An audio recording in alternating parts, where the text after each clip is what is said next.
শুভ সকাল আমার প্রিয় বন্ধুরা। কোচবিহার জেলার ছোট্ট একটা গ্রাম থেকে আমি পিঙ্কি আর আমার ব্লগ চ্যানেলে তোমাদেরকে জানাই অনেক অনেক ভালোবাসা আর অনেক অনেক স্বাগত।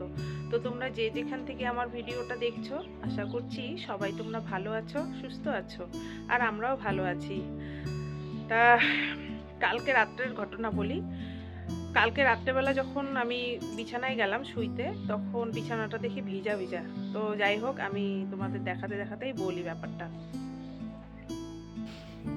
তো এই দেখো, এখানে একটা জিনিস ঢাকা আছে, তোমাদের দেখাই। কালকে রাত্রের ঘটনা। কালকে সারা রাত আমরা দুইজনেই ঘুমাই নাই। এই যে আমার গায়ত্রী কালকে রাত্রেবেলা 12টার আগে বাচ্চা দিয়েছে 2টা।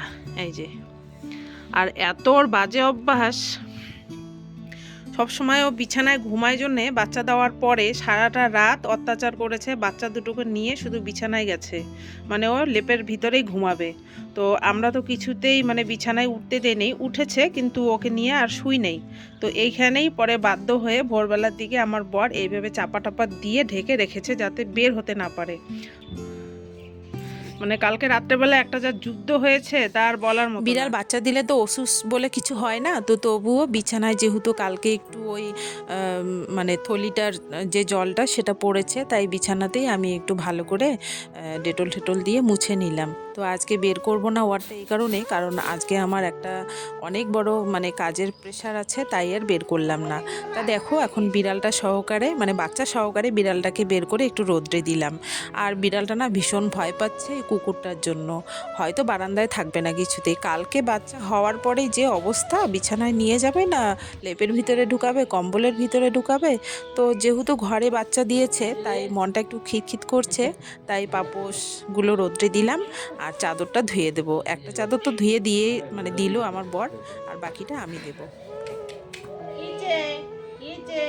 কি বাচ্চা দিছে গো? একটু একটু বাচ্চাগুলা। আর ঘুম থেকে উঠেই শুধু দরজাটা খুলছি, তাতেই আমার বাড়িতে যে ভাড়া থাকে দাদা, উনি বলছে যে ডাক্তারগুলোর কি হবে। আমি ভাবলাম যে কিসের আবার ডাক্তারগুলোর কি হবে। তা বললো যে আপনারাই যদি ডেলিভারি করান তাহলে ডাক্তারগুলা কি করবে। আমি বললাম যে এত রাত্রে আর কোথায় ডাক্তার পাবো, আমরাই ডাক্তারগিরিটা করছি আর কি। উপায় নেই, মানে ওই মুহূর্তেই ও বাচ্চা মানে দেবে আর কি।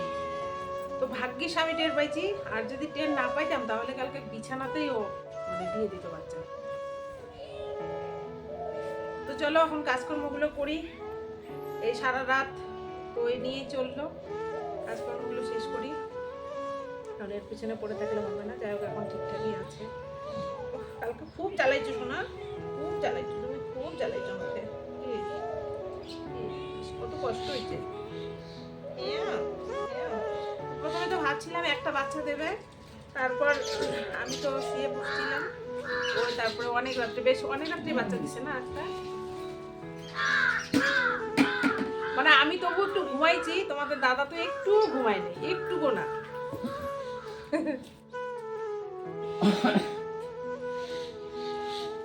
আজকে ঘুমায়ও, দিনের বেলা ঘুমায়ও। দিনের বেলা আজকে আমার মরার সময় নাই গেছে, রাত্রে খায়ও নেই তার মানে গায়ত্রী। খাইছি। এমন একটা খুলি দিল রে।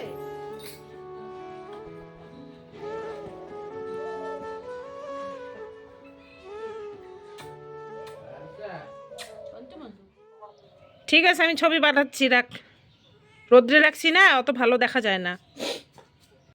ওর বাবা ওকে সকালবেলা ফোনে বলা মাত্রই মেয়ে বলছে, মা তাড়াতাড়ি ভিডিও কল করো, আমি দেখব। 4টা বিড়াল ছিল, তার মধ্যে এখন একটা বিড়াল গায়ত্রী সেই বাচ্চা দিল। তো আমরা সত্যিকারে বিড়াল কুকুর ভীষণ ভালোবাসি, ভীষণ, তার বলার মতো না। এত নোংরা, এত মানে জ্বালাতন আমরা সহ্য করি, সেটা বলার মতো না। সেটা যাদের বাড়িতে আছে একমাত্র তারাই বুঝবে যে এদের জ্বালা যন্ত্রণা কতটা। তো যাই হোক, এর থেকে বড় বড় জ্বালা যন্ত্রণা মানুষ সহ্য করে, আমাদের একটু কিছুই না। তা দেখো এই ঘরটা পরিষ্কার করতে আসলাম, তোমাদের তো বলছিলাম যে একজন আসবে, তো আজকেও বলবো না কে আসবে, তোমাদের একবারই আমি দেখাবো। তো যাই হোক এখন ঘরটা পরিষ্কার করছি, আর আজকে প্রচুর প্রচুর জিনিস পরিষ্কার করেছি। করার পরে তারপর আমার প্রচুর পরিমাণে অ্যালার্জি হয়ে গেছে গলায়, মানে ধুলা পড়ার জন্য। আমার তো একটু অ্যালার্জির, একটু না অনেকটাই অ্যালার্জির দোষ আছে।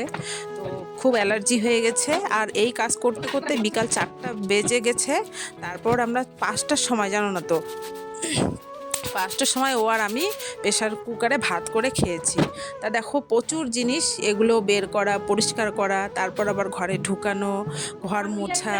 তো আজকে এগুলো কমপ্লিট করব, কালকে ওয়্যারিং হবে কারেন্টের, কারণ কারেন্টের তো দরকার আছেই। যিনি আসবে উনি বয়স্ক লোক, ওনার আবার একটু সমস্যা আছে, মানে হিটার টিটার উনি চালাবে, তার জন্য একটু ভালো করে ওয়্যারিং করতে হবে। তা দেখো তোমাদের দাদা আমি ভালো করে পরিষ্কার করছি, প্রচুর জিনিস। আর বর্ষার দিনে না এই ঘরটাতে খুব একটু অসুবিধা হয়, তাই ভালো করে গুছিয়ে গাছিয়ে রাখছি। ভালোই বলবে।